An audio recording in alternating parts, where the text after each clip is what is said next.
મિત્રો, તમને ક્યારે પ્રશ્ન થયો કે શા માટે હાથી હાથીના બચ્ચાને જન્મ આપે છે? કેરીના ગોટલામાંથી આંબો જ કેમ બને છે?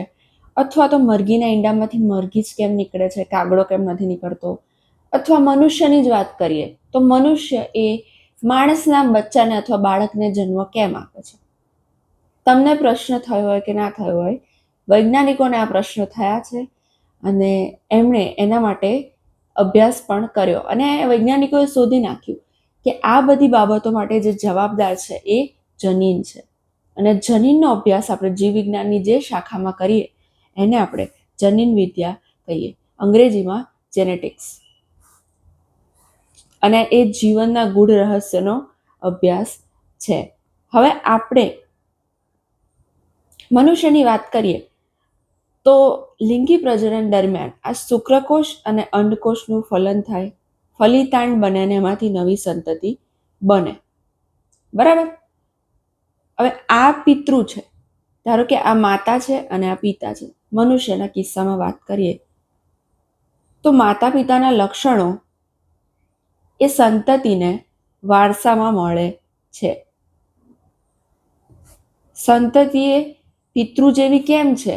તો માતા પિતાના લક્ષણો સંતતિને વારસામાં મળે અને આ ઘટનાને શું કહેવાય? આનુવંશિકતા, ઇનહેરિટન્સ. આનુવંશિકતા, માતા પિતાના લક્ષણો સંતતિને વારસામાં મળે એને આનુવંશિકતા કહેવાય. બરાબર? પરંતુ શું તમે એક્ઝેક્ટ તમારા માતા પિતા જેવા દેખાવ છો? શું તમે એક્ઝેક્ટ તમારા માતા જેવા કે પિતા જેવા દેખાવ છો? અથવા તો પ્રાણીઓમાં તમને એવું લાગે કે બધા પ્રાણી એક સરખા હોય, એ લોકો એકબીજાને કઈ રીતે ઓળખતા હશે? પણ પ્રાણીઓમાં પણ અલગ અલગ હોય. એ લોકોને ખબર પડે કે આમાંથી કયું મારું બચ્ચું છે, કયું મારું મિત્ર છે, એ લોકોને ખબર પડે. હવે આપણે મનુષ્યની વાત કરીએ તો તમે તમારા કુટુંબની જ વાત કરો, તમારા કુટુંબનું જ ઉદાહરણ લો તો શું તમારા કુટુંબના કોઈ પણ બે એવા સભ્યો, કોઈ સગા ભાઈ બહેન પણ એવા છે કે જે દેખાવમાં એક સરખા હોય? નથી. ટ્વિન્સની વાત લઈ લો, જોડિયા ભાઈ બહેન હોય એ તો એક જેવા ના જ હોય. આઈડેન્ટિકલ ટ્વિન્સની પણ વાત કરો ને, આપણે પ્રજનનવાળા ચેપ્ટરમાં જોઈશું કે આઈડેન્ટિકલ ટ્વિન્સ કઈ રીતે બને છે. તો એની પણ વાત કરીએ તો એનું પણ જનીન પ્રકાર બંધારણ 100% એક સરખું નથી હોતું. તો આ વસ્તુ કેમ? આ વસ્તુ શું છે? તો એને આપણે ભિન્નતા કહીએ છીએ. સંતતિના લક્ષણોમાં જે જુદાપણું છે, જે ભિન્નતા છે, એને ભિન્નતા કહેવાય, અંગ્રેજીમાં વેરિએશન. જો માતા પિતાના બધા જ લક્ષણો સંતતિને વારસામાં મળે તો સંતતિ આબેહૂબ પિતૃ જેવી હોવી જોઈએ, ક્લોન અથવા તો કાર્બન કોપી હોવી જોઈએ. પણ જ્યારે બે ટ્વિન્સ ભાઈ અથવા તો બે ટ્વિન્સ બહેન પણ એક જેવા નથી હોતા તો બીજાની તો વાત જ કઈ રીતે કરી શકાય? અને આ ભિન્નતાને આધારે છે. આપણે આની પહેલા કોષચક્ર અને કોષ વિભાજન વાળું ચેપ્ટર જોયું.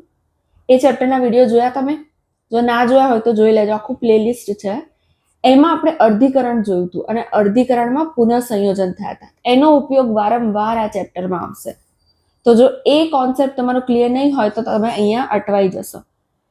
હવે આપણને બે બાબતો મળી, એક આનુવંશિકતા કે ભાઈ માતા પિતાના લક્ષણો સંતતિને વારસામાં મળે, અને બીજી ભિન્નતા કે સંતતિ એ આબેહૂબ માતા પિતા જેવી હોતી નથી અને એકબીજા જેવી પણ હોતી નથી.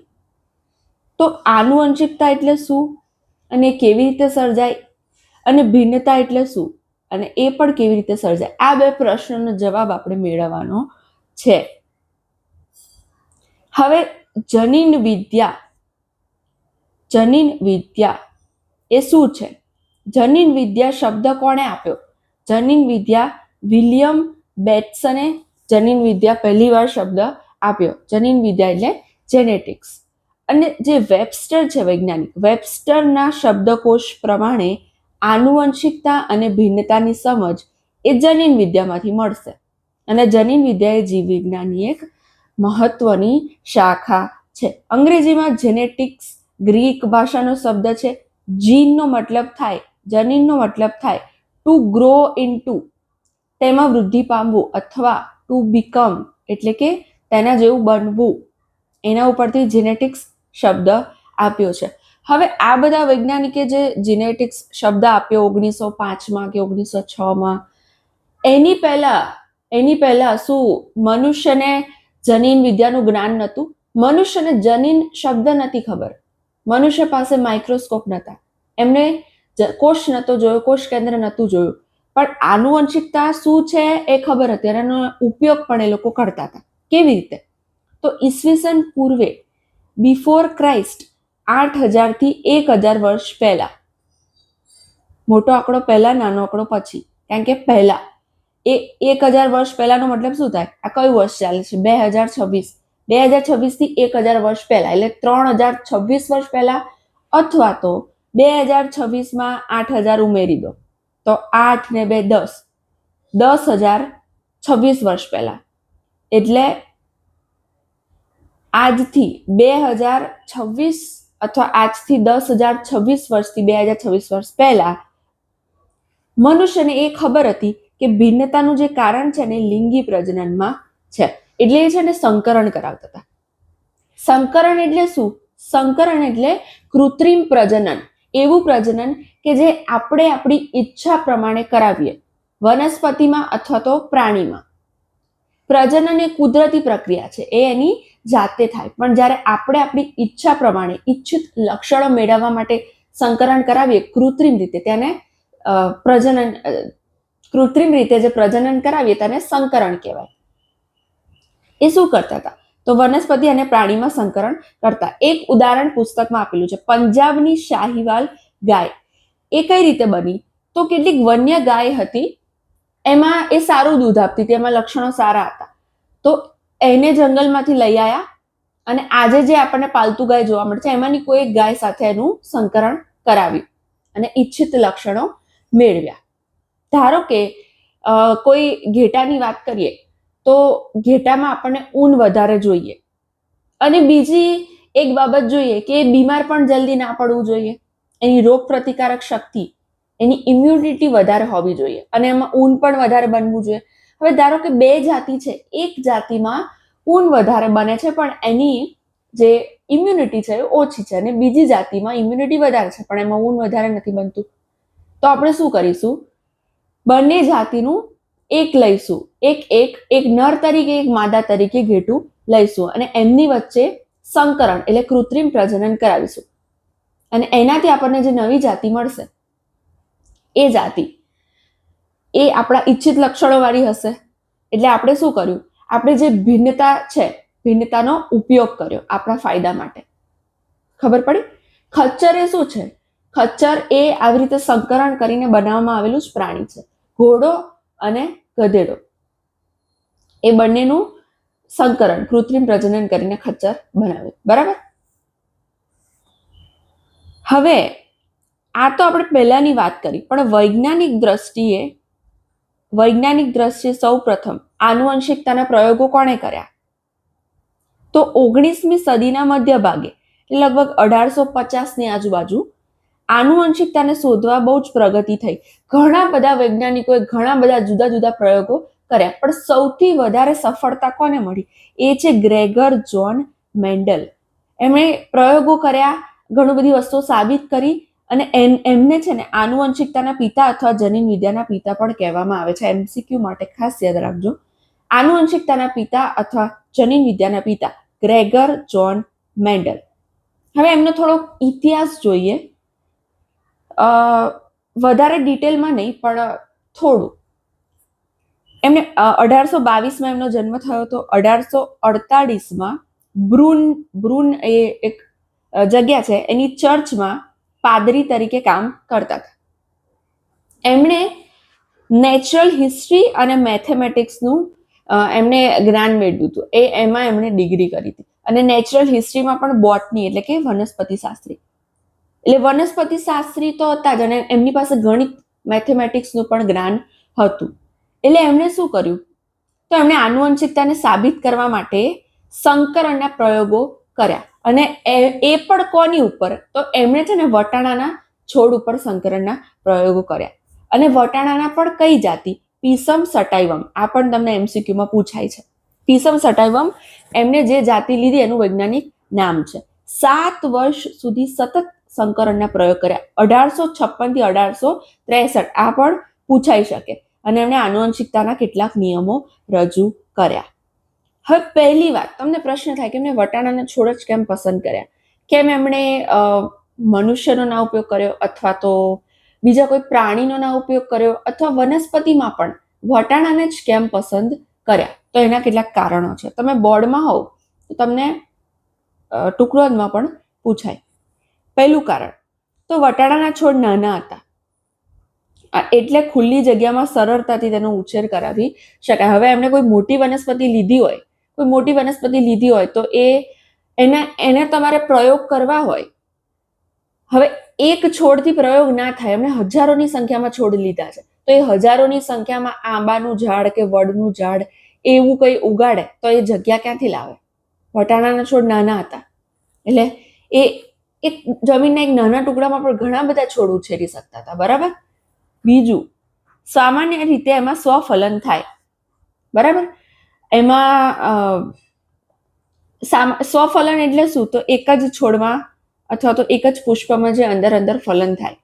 સ્ત્રીકેસર પુકેસર બંને હોય પણ એમાં પરફલન પણ કરાવી શકાતું હતું.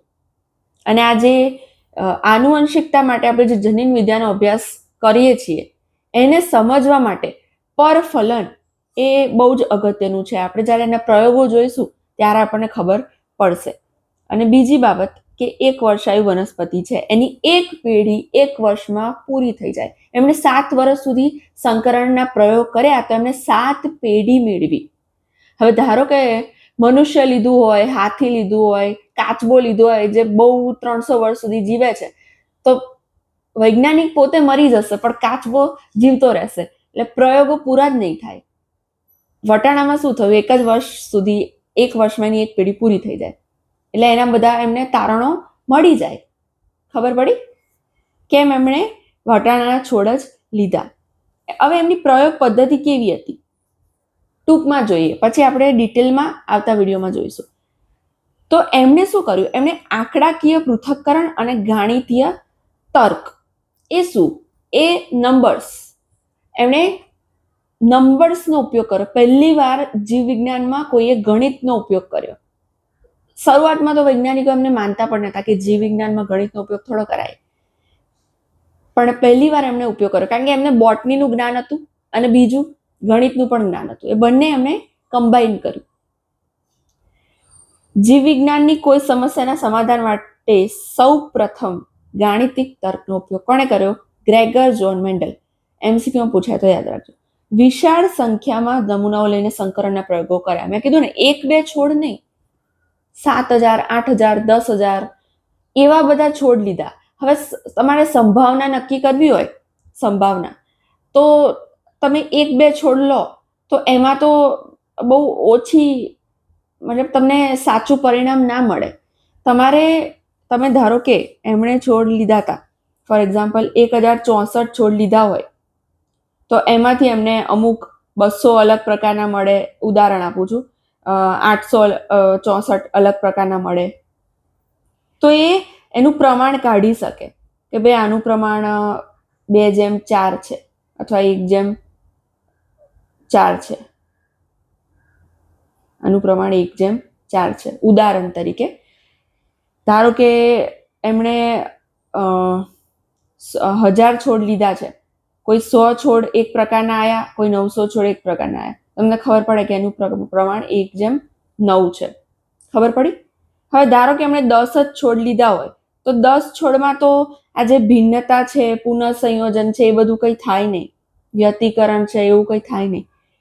થાય પણ ના પણ થાય કોઈમાં, તો એક જ પ્રકારના છોડ મળ્યા ધારો કે 10 તો એ એવું તારણ ના કાઢી શકે કે મને એક જ પ્રકારના છોડ મળે છે. એટલે એમણે વિશાળ સંખ્યામાં નમૂનાઓ લઈને સંકરણના પ્રયોગ કર્યા. બરાબર છે?